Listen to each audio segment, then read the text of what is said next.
제7장. 주님께서 모세에게 말씀하셨다. 보아라, 나는 네가 바로에게 하나님처럼 되게 하고 너희 형 아론이 너희의 대언자가 되게 하겠다. 너는 내가 너에게 명한 것을 너희 형 아론에게 말하여 주고 아론은 그것을 바로에게 말하여 이스라엘 자손을 그 땅에서 내보내달라고 하여라. 그러나 나는 바로가 고집을 부리게 하여 놓고서 이집트 땅에서 표징과 이적을 많이 행하겠다. 바로가 너희의 말을 듣지 않을 때 나는 손을 들어 큰 재앙으로 이집트를 치고 나의 군대요 나의 백성인 이스라엘 자손을 이집트 땅에서 인도하여 내겠다. 내가 손을 들어 이집트를 치고 그들 가운데서 이스라엘 자손을 이끌어낼 때 이집트 사람들은 내가 주님임을 알게 될 것이다.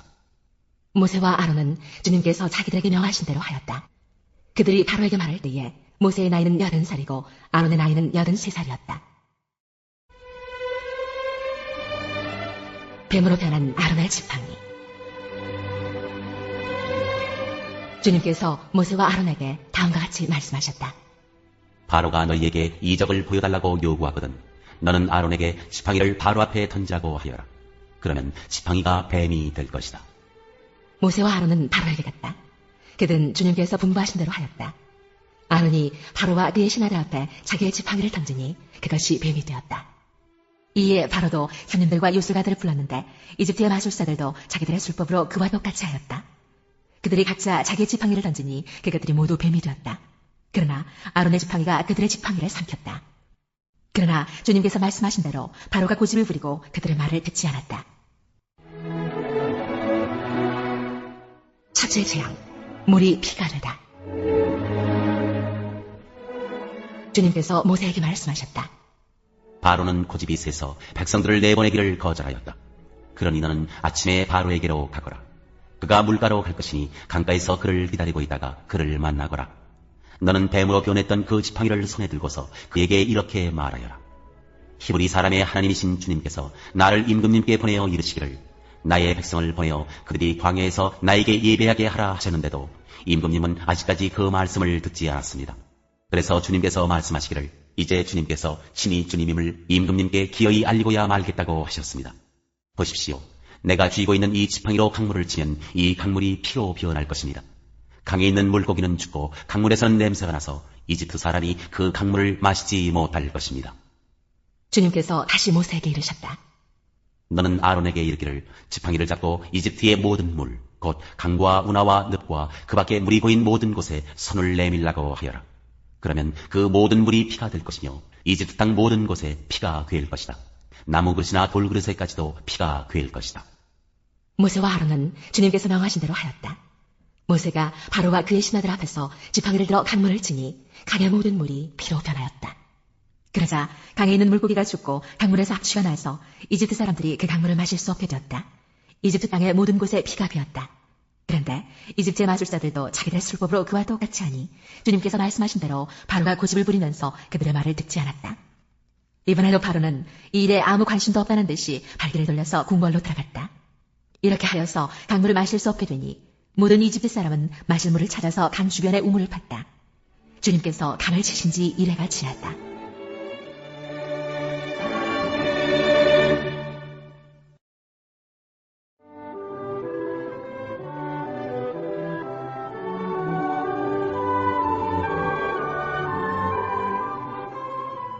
제10장. 72사람을 파송하시다. 이 일이 있은 뒤에 주님께서는 다른 72사람을 세우셔서 친히 가려고 하시는 모든 고을과 모든 곳으로 둘씩 앞서 보내시며 그들에게 말씀하셨다. 추수할 것은 많으나 일꾼이 적다. 그러므로 추수하는 주인에게 추수할 일꾼을 보내달라고 청하여라. 가거라. 내가 너희를 보내는 것이 양을 이리 가운데로 보내는 것과 같다. 전대도 자루도 신도 가지고 가지 말고 길에서 아무에게도 인사하지 말아라. 어느 집에 들어가든지 먼저 이 집에 평화가 있기를 빕니다 하고 말하여라. 거기에 평화를 바라는 사람이 있으면 너희가 비는 평화가 그 사람에게 내릴 것이요 그렇지 않으면 그 평화가 너희에게 되돌아올 것이다. 너희는 한 집에 머물러 있으면서 거기서 주는 것을 먹고 마셔라. 이 일꾼이 자기 삭슬 받는 것은 마땅하다. 이 집 저 집 옮겨다니지 말아라. 어느 고을에 들어가든지 사람들이 너희를 영접하거든 너희에게 차려주는 음식을 먹어라. 그리고 거기에 있는 병자들을 고쳐주며 하나님 나라가 너희에게 가까이 왔다 하고 그들에게 말하여라. 그러나 어느 고을에 들어가든지 사람들이 너희를 영접하지 않거든 그 고을 거리로 나가서 말하기를 우리 발에 묻은 너희 고을의 먼지를 너희에게 떨어버린다. 그러나 하나님 나라가 가까이 왔다는 것을 알아라 하여라. 내가 너희에게 말한다. 그날에는 소돔이 그 거울보다 더 견디기 쉬울 것이다. 회개하지 않은 도시에 화가 있으리라. 고라시나 너에게 화가 있다. 벳세다야 너에게 화가 있다. 내가 너희에게 행한 기적들을 두로와 시돈에서 행했더라면 그들은 벌써 베옷을 입고 채를 뒤집어 쓰고 앉아 회개하였을 것이다. 그러나 심판날에는 두로와 시돈이 너희보다 더 견디기 쉬울 것이다. 가버나움아, 네가 하늘까지 치솟을 셈이냐? 지옥에까지 떨어질 것이다. 누구든지 너희의 말을 들으면 내 말을 듣는 것이요 누구든지 너희를 배척하면 나를 배척하는 것이다. 그리고 누구든지 나를 배척하면 나를 보내신 분을 배척하는 것이다. 이런 두 사람이 돌아오다. 이런 두 사람이 기쁨에 차서 돌아와 보고하였다. 주님, 주님의 이름을 대면 귀신들까지도 우리에게 복종합니다. 예수께서 그들에게 말씀하셨다. 사탄이 하늘에서 번개불처럼 떨어지는 것을 내가 보았다. 보아라, 내가 너희에게 뱀과 정갈을 밟고 원수의 모든 세력을 누를 권세를 주었으니 아무것도 너희를 해하지 못할 것이다. 그러나 귀신들이 너희에게 굴복한다고 해서 기뻐하지 말고 너희의 이름이 하늘에 기록된 것을 기뻐하여라. 예수의 감사기도. 그때에 예수께서 성령으로 기쁨에 차서 이렇게 아뢰었다. 하늘과 땅의 주님이신 아버지, 이 일을 지혜 있는 사람들과 똑똑한 사람들에게는 감추시고 철부지 어린아이들에게는 드러내주셨으니 감사합니다. 그렇습니다, 아버지. 이것이 아버지의 은혜로우신 뜻입니다. 아버지께서 모든 것을 내게 맡겨주셨습니다. 아버지 밖에는 아들이 누구인지 아는 사람이 없습니다. 또 아들 밖에는, 그리고 아버지를 계시하여 주려고 아들이 택한 사람 밖에는 아버지가 누구인지 아는 사람이 없습니다. 예수께서 제자들에게 돌아서서 따로 말씀하셨다. 너희가 보고 있는 것을 보는 눈은 복이 있다. 내가 너희에게 말한다. 많은 예언자와 왕이 너희가 지금 보고 있는 것을 보고자 하였으나 보지 못하였고 너희가 지금 듣고 있는 것을 듣고자 하였으나 듣지 못하였다. 사마리아 사람이 좋은 모범을 보이다. 어떤 율법교사가 일어나서 예수를 시험하여 말하였다. 선생님, 내가 무엇을 해야 영생을 얻겠습니까? 예수께서 그에게 말씀하셨다. 율법에 무엇이라고 기록하였으며 너는 그것을 어떻게 읽고 있느냐? 그가 대답하였다. 내 마음을 다하고 내 목숨을 다하고 내 힘을 다하고 내 뜻을 다하여 주 너의 하나님을 사랑하여라 하였고 또 내 이웃을 내 몸같이 사랑하여라 하였습니다. 예수께서 그에게 말씀하셨다. 내 대답이 옳다. 그대로 행하여라. 그리하면 살 것이다. 그런데 그 율법교사는 자기를 옳게 보이고 싶어서 예수께 말하였다. 그러면 내 이웃이 누구입니까? 예수께서 대답하셨다. 어떤 사람이 예루살렘에서 여리고로 내려가다가 강도들을 만났다. 강도들이 그 옷을 벗기고 때려서 거의 죽게 된 채로 내버려두고 갔다. 마침 어떤 제사장이 그 길로 내려가다가 그 사람을 보고 피하여 지나갔다. 이와 같이 레위 사람도 그곳에 이르러 그 사람을 보고 피하여 지나갔다. 그러나 어떤 사마리아 사람은 길을 가다가 그 사람이 있는 곳에 이르러 그를 보고 측은한 마음이 들어서 가까이 가서 그 상처에 올리브 기름과 포도주를 붓고 쌓아낸 다음에 자기 짐승에 태워서 여관으로 데리고 가서 돌보아 주었다.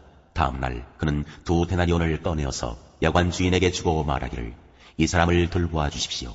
비용이 더 들면 내가 돌아오는 길에 갚겠습니다 하였다.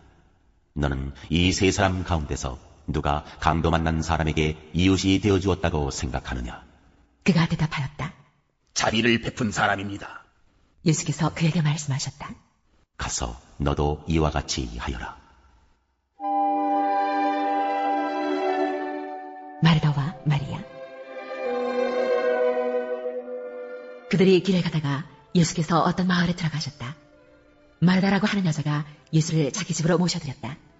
이 여자에게 마리아라고 하는 동생이 있었는데 마리아는 주님의 발 곁에 앉아서 말씀을 듣고 있었다. 그러나 마르다는 여러 가지 접대하는 일로 분주하였다. 그래서 마르다가 예수께 와서 말하였다. 주님, 내 동생이 나 혼자 일하게 두는 것을 아무렇지 않게 생각하십니까? 가서 거들어주라고 내 동생에게 말씀해 주십시오. 그러나 주님께서는 마르다에게 대답하셨다. 마르다야, 마르다야, 너는 많은 일로 염려하며 들떠있다. 그러나 주님의 일은 많지 않거나 하나뿐이다. 마리아는 좋은 몫을 택하였다. 그러니 아무도 그것을 그에게서 빼앗지 못할 것이다.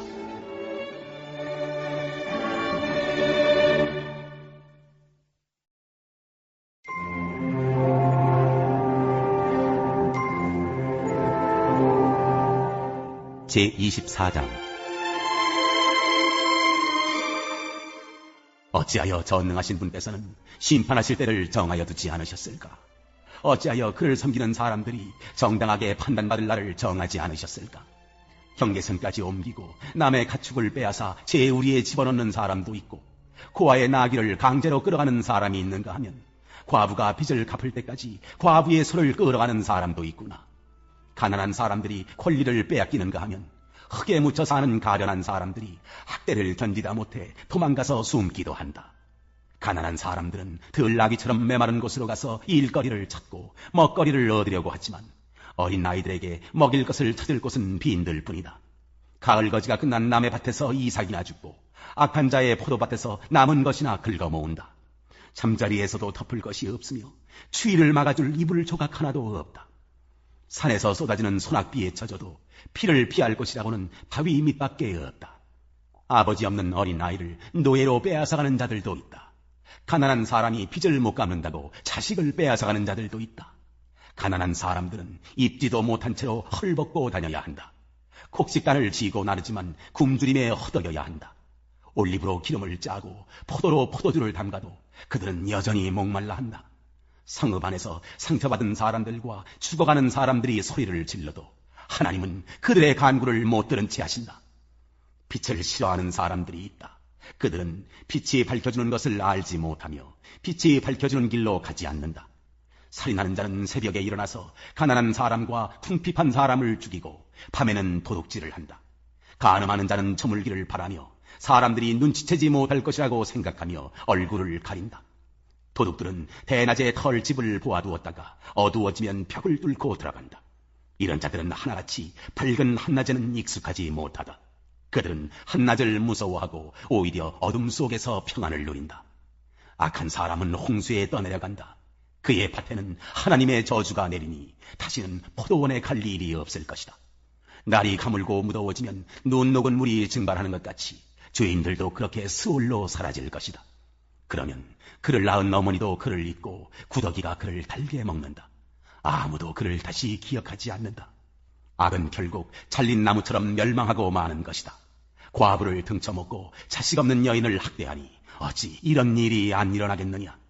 하나님이 그분의 능력으로 강한 사람들을 휘어잡으시니 그가 한번 일어나시면 악인들은 생명을 건질 길이 없다.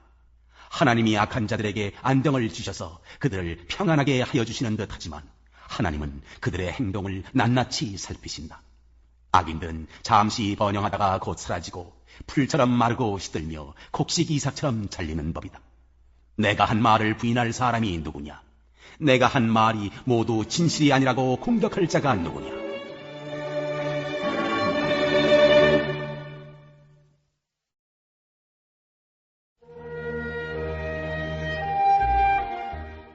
제11장. 내가 그리스도를 본받는 사람인 것과 같이 여러분은 나를 본받는 사람이 되십시오. 여자가 머리에 쓰는 너울.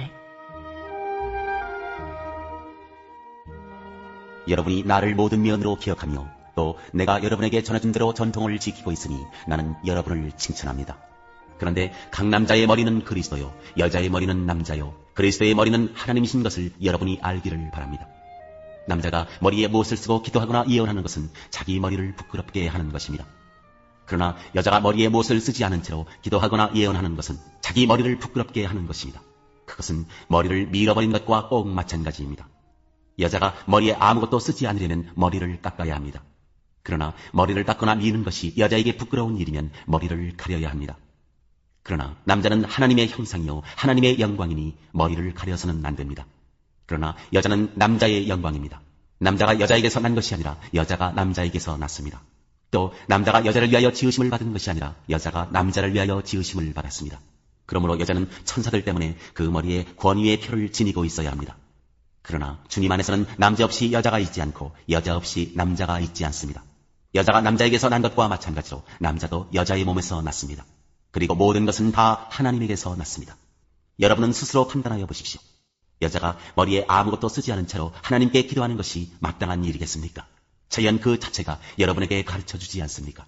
남자가 머리를 길게 하는 것은 그에게 불명예가 되지만 여자가 머리를 길게 하는 것은 그에게 영광이 되지 않습니까? 긴 머리카락은 그의 머리를 가려주는 구실을 하는 것입니다. 이 문제를 두고 논쟁을 벌이려고 생각하는 사람이 있을지는 모르나 그런 풍습은 우리에게도 없고 하나님의 교회에도 없습니다. 성만찬의 오용을 책망하다. 다음에 지시하려는 일에 대해서는 나는 여러분을 칭찬할 수 없습니다. 그것은 여러분이 모여서 하는 일이 유익이 되기보다는 오히려 해가 되기 때문입니다. 첫째로 여러분이 교회에 모일 때에 여러분 가운데 분열이 있다는 말이 들리는데 그것이 어느 정도는 사실이라고 믿습니다. 하기야 여러분 가운데서 바르게 사는 사람들이 환히 드러나려면 여러분 가운데 파당도 있어야 할 것입니다. 그렇지만 여러분이 분열되어 있으니 여러분이 한자리에 모여서 먹어도 그것은 주님의 만찬을 먹는 것이 아닙니다. 먹을 때 사람마다 제각각 자기 저녁을 먼저 먹으므로 어떤 사람은 배가 고프고 어떤 사람은 술에 취합니다. 여러분에게 먹고 마실 집이 없습니까? 그렇지 않으면 여러분이 하나님의 교회를 멸시하고 가난한 사람들을 부끄럽게 하려는 것입니까? 내가 여러분에게 무슨 말을 해야 하겠습니까? 여러분을 칭찬해야 하겠습니까? 이 점에서는 칭찬할 수 없습니다. 성만찬의 제정. 내가 여러분에게 전해준 것은 주님으로부터 전해받은 것입니다. 곧 주 예수께서 잡히시던 밤에 빵을 들어서 감사를 드리신 다음에 떼시고 말씀하셨습니다. 이것은 너희를 위한 내 몸이다. 이것을 행하여 나를 기억하여라. 식후에 잔도 이와 같이 하시고서 말씀하셨습니다. 이 잔은 내 피로 세운 새 언약이다. 너희가 마실 때마다 이것을 행하여 나를 기억하여라. 그러므로 여러분이 이 빵을 먹고 이 잔을 마실 때마다 주님의 죽으심을 그가 오실 때까지 선포하는 것입니다. 주님의 만찬을 바르게 행하여야 한다. 그러므로 누구든지 합당하지 않게 주님의 빵을 먹거나 주님의 잔을 마시는 사람은 주님의 몸과 피를 범하는 죄를 짓는 것입니다. 그러니 각 사람은 자기를 살펴야 합니다. 그런 다음에 그 빵을 먹고 그 잔을 마셔야 합니다. 몸을 분별함이 없이 먹고 마시는 사람은 자기에게 내릴 심판을 먹고 마시는 것입니다. 이 때문에 여러분 가운데는 몸이 약한 사람과 병든 사람이 많고 죽은 사람도 적지 않습니다. 우리가 스스로 살피면 심판을 받지 않을 것입니다. 그런데 주님께서 우리를 심판하시고 징계하시는 것은 우리가 세상과 함께 정죄를 받지 않게 하시려는 것입니다. 그러므로 나의 형제 자매 여러분, 여러분이 먹으려고 모일 때에는 서로 기다리십시오. 배가 고픈 사람은 집에서 먹어야 할 것입니다. 그것은 여러분이 모이는 일로 심판받는 일이 없도록 하려는 것입니다. 그 밖에 남은 문제들은 내가 가서 바로 잡겠습니다.